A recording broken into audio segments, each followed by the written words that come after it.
fundamental weapon that you form with your hand is called a forefist. Forefist is easy to make, but it's also easy to make some mistakes. So I want to go through this very clearly so the beginning student knows how to make a proper fist. If you punch something with your fist formed in an incorrect fashion, you could be quite prone to injury. So you want to do this one properly. Spend a little bit of time learning how to form a proper fist. You do it like this.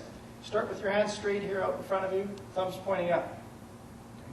Curl your fingers up into a tight ball as much as you can, and then drop your thumb down so it points toward the ground.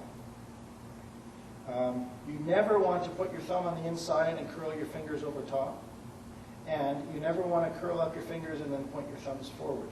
You always want them to come across these knuckles here. When you're forming your fist, your forefist, it's important to remember that these three are the powerful three units on your hand.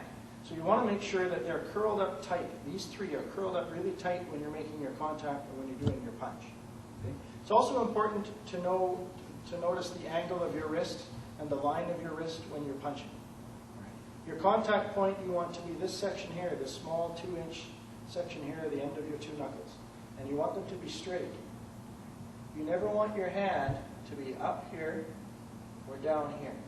If you're punching up here in that fashion, you're not going to be punching with that strong contact point. You're going to injure your wrist. If you're too far down, you're really going to injure your wrist when you're punching because this part is not lined up and has no support behind it, and it's going to break back. So you want to make sure that you're punching here. Wrist is straight here, not up and not down. Also, you want to make sure that these two knuckles are lined up with the two bones in your arm. So you're never going to punch this way. You're never going to turn too far that way. You want them in a straight line here with your radius and your ulna. Okay? Those are the basic principles of how to make a forefist and how your punch should end up. In our next segment, we'll be talking about how to do the actual punch.